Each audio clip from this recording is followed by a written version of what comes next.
प्यारे बच्चों, 3 महाद्वीपों में फैला हुआ साम्राज्य रोम साम्राज्य आज हम पढ़ेंगे। रोम साम्राज्य की जो महत्वपूर्ण विशेषताएं हैं, जो महत्वपूर्ण बिंदु हम पढ़ेंगे, उसमें है राजनीतिक जीवन, सामाजिक जीवन, धार्मिक जीवन, आर्थिक जीवन और रोम साम्राज्य के पतन के कारण हम पढ़ेंगे। विश्व मानचित्र पर रोम साम्राज्य का विस्तार देखिए बच्चों। अधिकांश यूरोप, पश्चिमी एशिया और अफ्रीका का उत्तरी भाग, और ये भूमध्य सागर है बच्चों। और भूमध्य सागर को रोम साम्राज्य का हृदय भी कहा जाता था, क्योंकि व्यापारिक उन्नति में इसने महत्वपूर्ण भूमिका निभाई थी। रोम साम्राज्य के उत्तर में बच्चों राइन और डैन्यूब नदी इसकी सीमा निर्धारित करती थी। उसके बाद दक्षिण में सहारा मरुस्थल, अफ्रीका में मरुस्थल है बच्चों सहारा, और सहारा मरुस्थल के उत्तर का जो हिस्सा है अफ्रीका का, वो रोम साम्राज्य का हिस्सा था। पूर्व में बच्चों फरात नदी, हमने मेसोपोटामिया में फरात नदी के बारे में विस्तार से पढ़ा है, और यह विश्व मार्ग का काम करती थी, जिससे व्यापारिक गतिविधियों को लाभ मिलता था।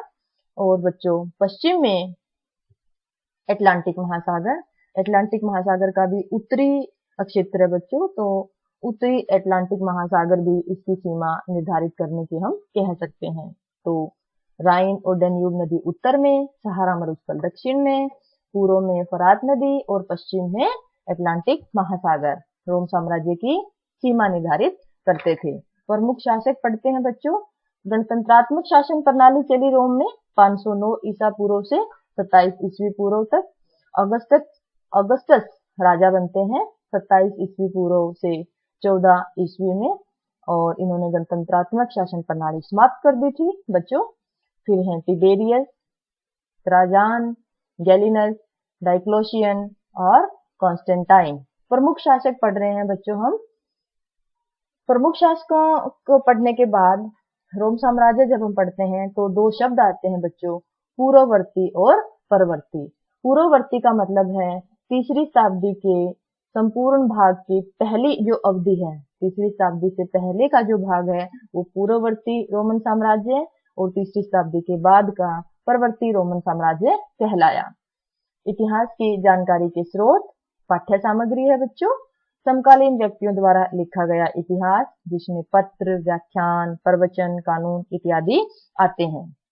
दूसरा है बच्चों प्रलेख या दस्तावेज, ये उत्कीर्ण अभिलेख का चित्र है बच्चों।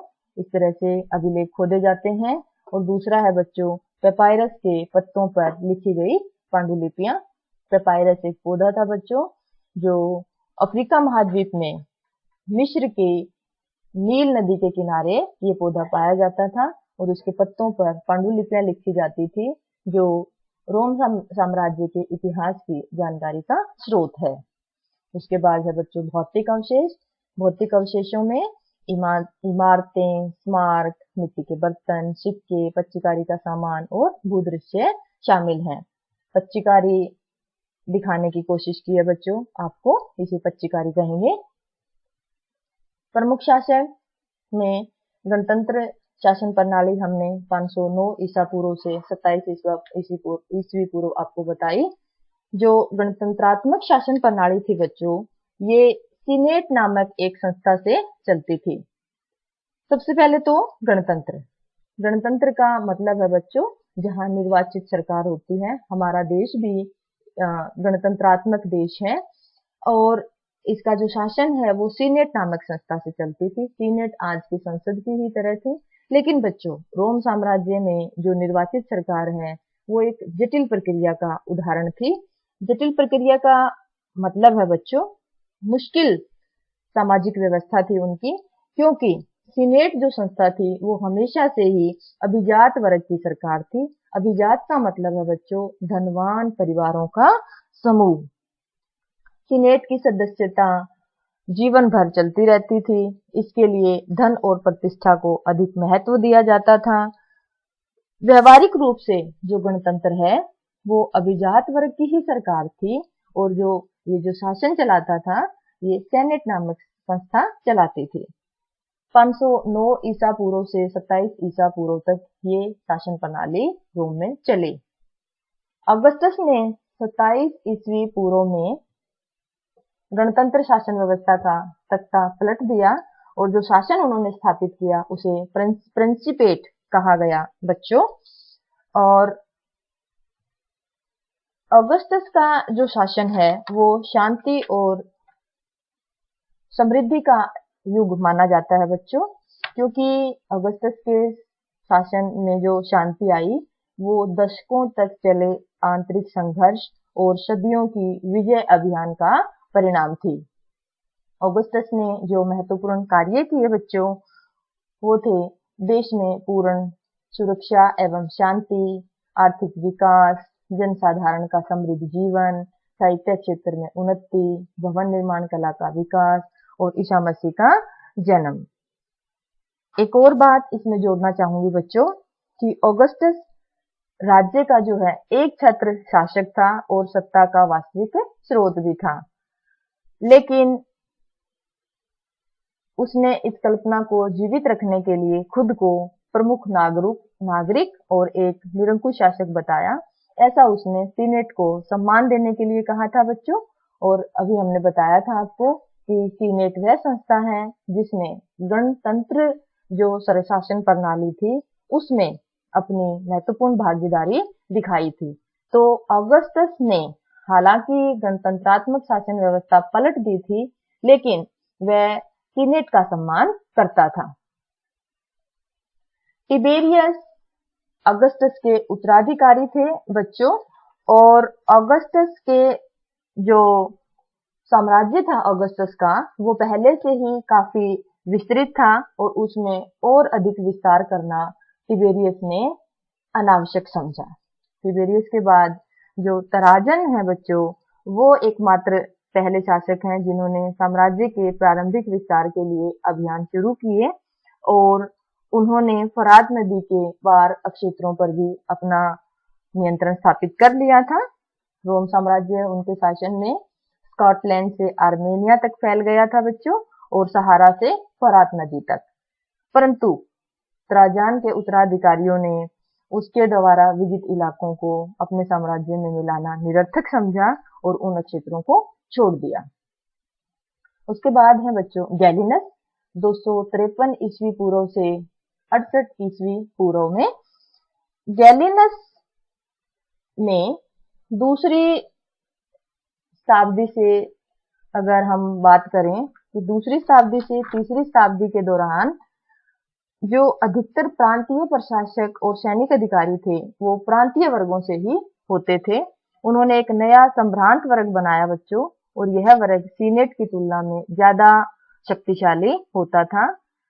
गैलिनस ने सेनेटरों को सैनिक कमान से हटाकर एक नया प्रशासकीय वर्ग बनाया। सीनेटर आपको ध्यान है बच्चों अभिजात वर्ग, और गैलिनस ने उन्हें सैनिक पदवियों से हटाकर एक नया प्रशासकीय वर्ग बनाया।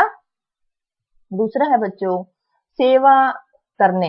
सेना में सेवा करने या उस तक पहुंच करने पर रोक लगा दी। तीसरा है बच्चों सीनेटरों के राजनीतिक प्रभाव को कम किया। गैलिनस की जो महत्वपूर्ण बात है वो ये कि इन्होंने जो सीनेटर थे उनकी शक्तियों को कम करने का काम किया। गैलिनस के बाद बच्चों डायक्लोशियन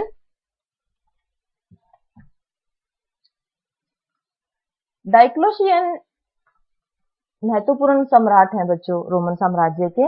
और डायक्लोशियन ने जो अपने प्रशासनिक परिवर्तन किए उनमें पहला है साम्राज्य की सीमाओं पर उन्होंने किले बनाए, प्रांतों का पुनर्गठन किया, असैनिक कार्यों को सैनिक कार्यों से अलग कर दिया, सेनापतियों को अधिक स्वायत्तता प्रदान की और सामरिक और आर्थिक महत्व से जो महत्वहीन क्षेत्र थे उनको छोड़ दिया गया डायक्लोशियन द्वारा।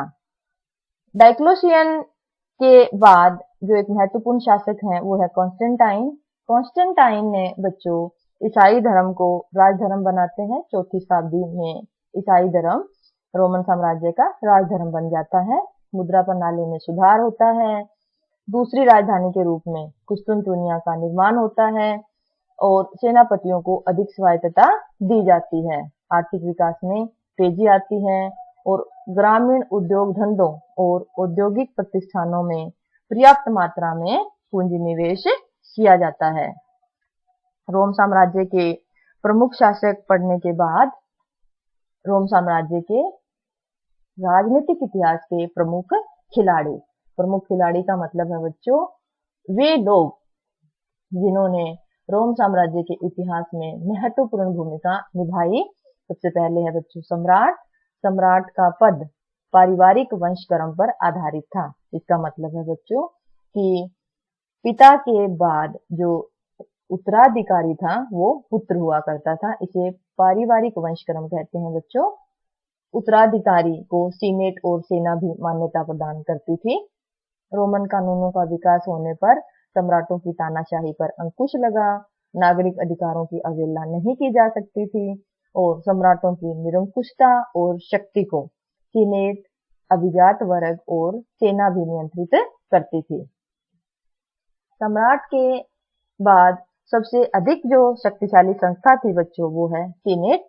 और सीनेट में 3री शताब्दी ईस्वी तक इतालवी मूल के लोगों का ही प्रभाव रहा। सीनेट विदेश नीति, युद्ध और शांति के निर्णयों पर पूरा प्रभाव रखती थी। सार्वजनिक कोष पर इनका नियंत्रण होता था। तीसरी जो महत्वपूर्ण संस्था है बच्चों रोम साम्राज्य के विकास में वो है सेना आरंभ में इतालवी मूल के निवासियों को ही इसमें नियुक्त किया गया था। बाद में अन्य प्रांतों से भी सैनिक ले लिए गए थे। रोम में स्थायी और नियमित वेतनभोगी सेना थी। ये रोम की सेना की मुख्य विशेषता है बच्चों की स्थायी सेना थी और उन्हें नियमित वेतन दिया जाता था। सैद्धांतिक रूप से ये सम्राट के नियंत्रण में होती थी, लेकिन व्यवहार में सेना पर सेनापति का नियंत्रण होता था। सेना जो है बच्चों वो किसी भी सम्राट का भाग्य निर्धारित करने में महत्वपूर्ण भूमिका निभाती थी। सेना के विद्रोह भी होते रहते थे बेहतर जीवन और सेवा शर्तों को मनवाने के लिए, और कभी कभी सेना के जो विद्रोह हैं इतने बढ़ जाते थे कि गृह युद्ध की स्थिति आ जाती थी। गृह युद्ध का अर्थ होता है बच्चों कि किसी बाह्य आक्रमण की बजाय जब देश की आंतरिक जनता ही खुद आपस में लड़ने लगे उसे गृह युद्ध कहते हैं।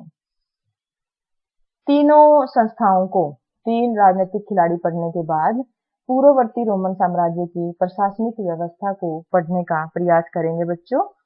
प्रांतीय जो प्रशासन है उसमें प्रत्यक्ष शासन का क्रमिक रूप से विस्तार हुआ। अब जो शासक हैं वो संपूर्ण साम्राज्य पर अपना प्रत्यक्ष शासन करने की कोशिश करने लगे। निकटवर्ती पूर्व राज्यों को भी प्रांतीय क्षेत्र में शामिल कर लिया गया।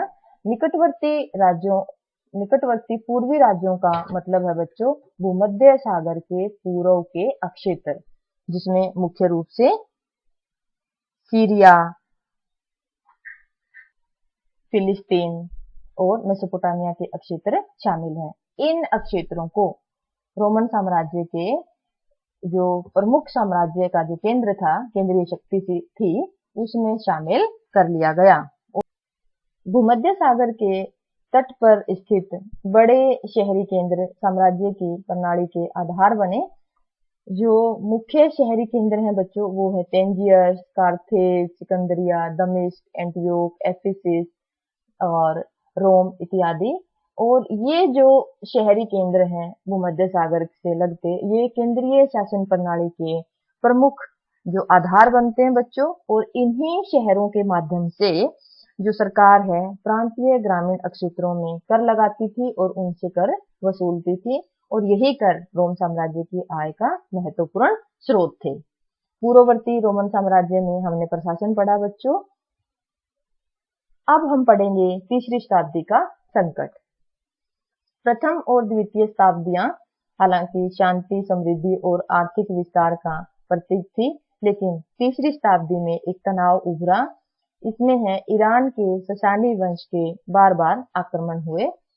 रोमन साम्राज्य के जो साथ लगता जो पूर्वी जो साम्राज्य था बच्चों वो था ससानी एम्पायर। मैप पे आप देखिए बच्चों।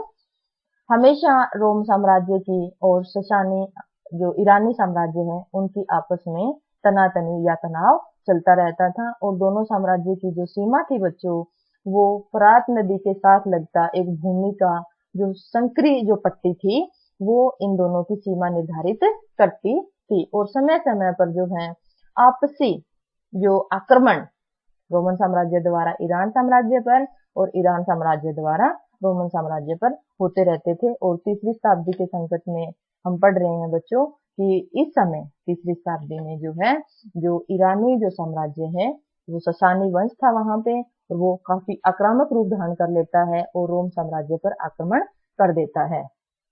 दूसरा है बच्चों, जर्मन मूल की जनजातियों ने राज्य के विभिन्न प्रांतों पर अधिकार कर लिया। आपको राइन नदी और डैन्यूब नदी याद होंगी बच्चों, जो रोमन साम्राज्य की उत्तरी सीमा निर्धारित करती थी।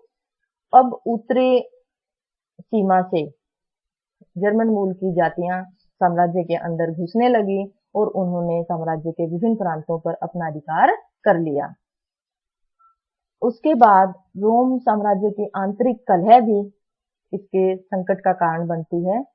एक छोटे से समय 47 वर्ष में ही लगभग 25 सम्राट रोम साम्राज्य में बदल जाते हैं। तो ये तीसरी शताब्दी का संकट था। अभी तक हमने रोम साम्राज्य की राजनीतिक जीवन के बारे में पढ़ा बच्चों, उसमें प्रमुख शासकों के जीवन के बारे में पढ़ा, उनकी प्रशासनिक नीतियां और प्रशासनिक ढांचा हमने पढ़ने की कोशिश की। आगे हम सामाजिक, धार्मिक और आर्थिक जीवन और पतन के कारण पढ़ेंगे। आप इसे ध्यान से सुनिए बच्चों, मंथन कीजिए, खूब मेहनत कीजिए। धन्यवाद।